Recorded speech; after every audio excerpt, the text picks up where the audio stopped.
Hey guys, sorry about that. I'm really messing up tonight. um, Wanted to just jump on and talk about the Oklahoma tragedy with Jesse McFadden, the essay guy, um, essay predator.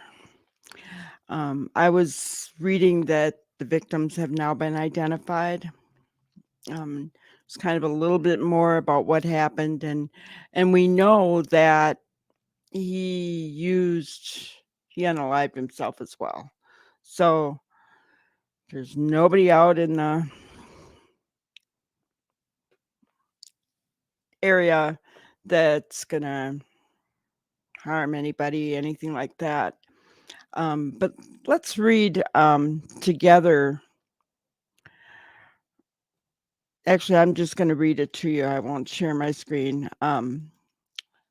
But they said authorities said on Wednesday that Jesse McFadden shot his 6 victims in the head with his wife's gun before staging the grisly scene on his rural property and then turning the gun on himself. 7 bodies were discovered at the property on Monday during a frantic search for 2 teenagers.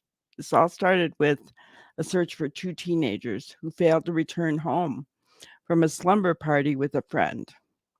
The victims were identified as McFadden's wife, Emily Guess, 35 years old, her children, Riley Elizabeth Allen, 17, Michael James Mayo, 15, and Tiffany Dove Guess, 13, as well as 2 other teenagers, Ivy Webster, 14, and Brittany Brewer, 15, both of whom were friends with Guess's children.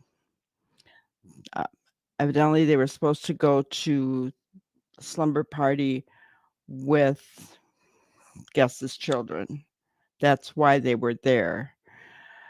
It's amazing that no one, I mean, he's a registered SO, right? He's registered. Now, why did not people realize? I mean, I don't know about you guys, but I kind of know. You can find it online so easy. Um, but I kind of know where our predators live in our town. Granted, it's a small town. I'll give you that. Um, but when you have children, isn't that something you want to know? I mean, to me, I would think so, right? Um, I, although I'm not, by any means, I am not blaming the parents. Um, I really honestly think the authorities should be letting people know. There should be, and I understand these people,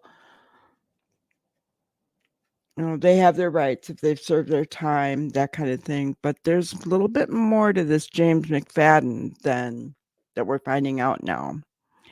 Um, so all 6 had suffered between 1 and 3 um,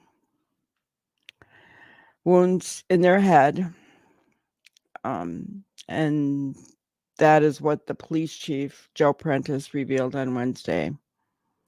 Um, and it was his wife's handgun that she bought in 2022. He was on the state's offender registry, was previously convicted of doing the unthinkable to then 16-year-old Kristen Strong in 2003. He was released in 2020 despite being charged with new child porn counts in 2017. I call the jail, Ms. Strong tells the Independent. I believe I left a voicemail and tried to get transferred, and I kept getting the runaround. I told them, look, I've called you guys over the years several times trying to get updates, and I've seen that you guys are still going to let him out even after you found contraband child porn on his phone. If this doesn't show that somebody isn't rehabilitated, then I don't know what else would. Isn't that interesting? I've also heard that he lied to his wife about that. He even hired an actress to tell his wife a lie about the SA history.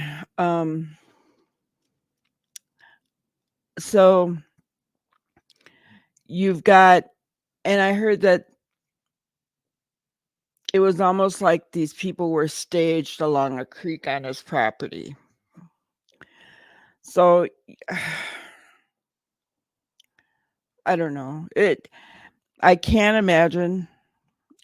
They haven't said anymore if he did something to these teenage girls. I mean, his wife had 2 teenage girls. Let's see, Riley, 17, and Tiffany, 13, and then her son was 15. They lived with them. I don't know. This is horrible, horrible, and I can't even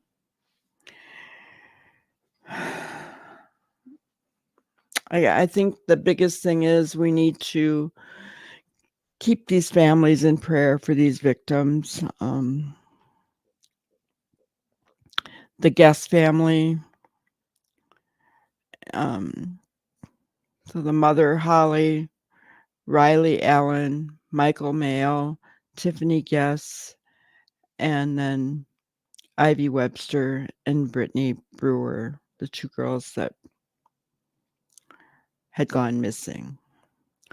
So let's keep them in our thoughts and prayers. Their families, they are what's important. And hope going forward that maybe that community brings more awareness, maybe by setting up web a website or I don't know, for their community that has a page of offenders, and where they live, because that is public information for those guys. Anyway, I want to thank you guys for being with me, and don't forget to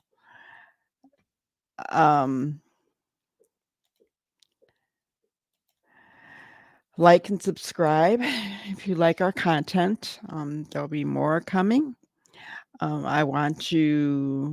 hoping to do a huge members only where we can just talk about whatever you guys want to talk about. Okay. And that's going to be the end of this month. So like, subscribe, share,